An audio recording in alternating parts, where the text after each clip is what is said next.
அடுத்ததாக தென்னிந்திய திரைப்பட எழுத்தாளர் சங்கம் சார்பாக தலைவர், நடிகர், இயக்குனர் திரு சேரன் அவர்களை பேச வருமாறு அன்போடு அழைக்கிறேன்.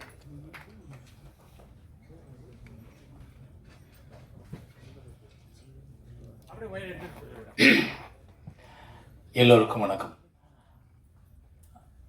பிஆர்ஓ அப்படின்றவங்க ஒரு படத்தோட கடைசி மக்கள் வரைக்கும் கொண்டு போய் சேர்க்கிற பங்கு உங்களோடது. ஒவ்வொரு திரைப்படமும் மக்கள்கிட்ட போய் சேர்றதுக்கு நீங்கள் எடுக்கிற முயற்சி, நீங்கள் கொடுக்குற உழைப்பு ரொம்ப அற்புதமானது. அதனால் இந்த சங்கத்தோட தேர்தல், இந்த விழாவில் கலந்துக்கிறதுல ஒரு எழுத்தாளர் சங்கத்தோட உறுப்பினராக, தலைவராக, இல்லைன்னா ஒரு தனிப்பட்ட இயக்குனராக நான் ரொம்ப பெருமைப்படுறேன். ஸோ இதிலிருந்து தேர்ந்தெடுக்கப்பட்டிருக்க தம்பி யுவராஜோட தலைமையில் இருக்கிற டீமுக்கு என்னுடைய மனப்பூர்வமான வாழ்த்துக்கள். உங்களுக்குள்ள ஒற்றுமையும் சந்தோஷமும் எப்பவும் நிலைத்து நிற்கட்டும். சங்கத்தை நல்லபடியாக பார்த்துக்குங்க. அடுத்த லெவலுக்கு சங்கத்தை கொண்டு போங்க. இது என்னோட வேண்டுகோள். அடுத்ததாக இந்த நிகழ்ச்சிக்கு வந்து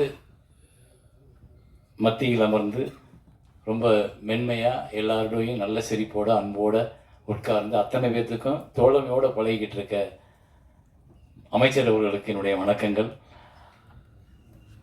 எல்லாரும் கேட்குறாங்க, ஒவ்வொருத்தரும் ஒவ்வொரு வேண்டுகோள். ஸோ நாங்கள் எழுத்தாளர் சங்கத்துக்கு இப்போ தான் வந்திருக்கோம்.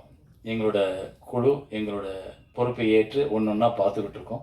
எங்களுக்கும் சில கோரிக்கைகள் இருக்குது. ஆனால் அதை நாங்கள் சுயநலமாக இங்கே கேட்காம உங்கள்கிட்ட வந்து நேரடியாக கேட்டுக்கிறோம். அப்புறம் இங்கே பொதுவாக கேட்க வேண்டியது என்னென்னா, திரைத்துறையில் நிறைய பிரச்சனைகள் இருக்குது. நீங்கள் பார்க்கும்போது நாங்கள் எல்லோரும் சிரிச்சுக்கிட்டு இருக்கோம்.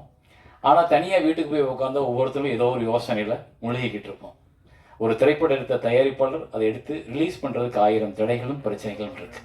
ஒரு படத்தை எடுத்த இயக்குனர் அந்த படத்தை முடிக்கிறதுக்குள்ளே இருக்க பிரச்சனைகள் நிறையா இருக்குது. ஸோ நிறைய பிரச்சனைகள். அதாவது ஆக்சுவலி சிவா சார் சொன்னது கரெக்ட். என்னென்னா, இந்த இந்த இந்த இண்டஸ்ட்ரியை புரிந்து கொண்ட ஒருத்தர் எங்களுக்கு அமைச்சராக கிடைச்சது, அதை முதல்வர் கொடுத்ததுக்கு உண்மையிலே பெரிய ஹார்ட்ஸ் ஆஃப் சல்யூட். ஏன்னா அவங்க தான் இதை தீர்க்க முடியும். நாங்கள் இதுக்கு முன்னாடி எத்தனையோ ஆட்சிகளில் நாங்கள் எங்களோட கோரிக்கைகளை வச்சுருக்கோம். சிலது நிறைவேற்றிருக்காங்க, நிறையாது நிறைவேற்ற முடியலை. ஏன்னா அதுக்கு அவங்க பக்குவமாக உட்காந்து பேசலை. இங்கே நீங்கள் எங்களுக்கு ஒரு குழு உருவாக்கி என்ன பிரச்சனைகள் இருக்குது, இதை எப்படி சால்வ் பண்ணலாம். இங்கே வந்து ஒரே வருஷம் இங்கே எல்லாரும் பிழைக்கணும். படம் ப்ரொடியூஸ் பண்ணும்போதே நாங்கள் வரி கட்டிடுறோம். ஆர்டிஸ்ட்லேருந்து நம்ம லொக்கேஷன்லேருந்து எல்லாத்துக்கும் வரியை கொடுத்துட்றோம். ஆனால் அந்த படத்தை ரிலீஸ் பண்ணுறதுக்கே தடுமாறும் பொழுது வரி அரசாங்கத்திற்கு போயிடுது. ஆனால் அதை எடுத்த தயாரிப்பாளரோ எடுத்த இயக்குனரோ தேங்கி நிற்கும் போது அவனுக்கு வாழ்க்கை யார் கொடுக்கறது? அப்படின்றப்போ இங்கே பிறந்த ஒவ்வொருத்தனுக்கும் வாழ உரிமை இருக்குது. அப்போ அந்த வாழ உரிமையை ஏற்படுத்தி கொடு அப்படின்னு தான் அரசாங்கத்திட்ட நாங்கள் எங்களோட வரியை செலுத்தி ஒரு சல்யூட் அடிக்கிறோம்.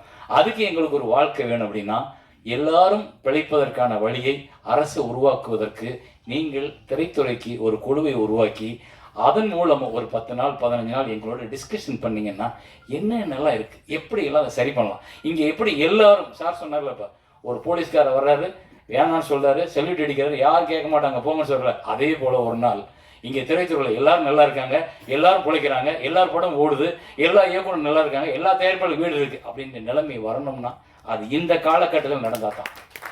இந்த காலகட்டம் தான் அதுக்கு சரியான காலம். ஏன்னா எங்கள் எல்லாரோட விஷயத்தையும் உற்று நோக்கிற தெரிஞ்ச, ஒவ்வொரு நாள் ஷூட்டிங்கில் என்ன பிரச்சனைன்னு தெரிஞ்ச ஒரு முதலமைச்சர் அங்கே உட்காந்துருக்கார். ஸோ அவர் மூலமாக தான் எங்களுக்கு இதில் விடிவு காலம் வரும்னு நாங்கள் நம்புகிறோம். ஒரு சாதாரண இயக்குனராக நான் அதை உங்கள்கிட்ட முன்வைக்கிறேன். இதுக்கு என்ன நீங்கள் முயற்சி எடுத்தாலும் அதில் முதல்ல கூப்பிடுறால் என் பேராக இருந்தால் நான் சந்தோஷப்படுவேன். நன்றி, வணக்கம்.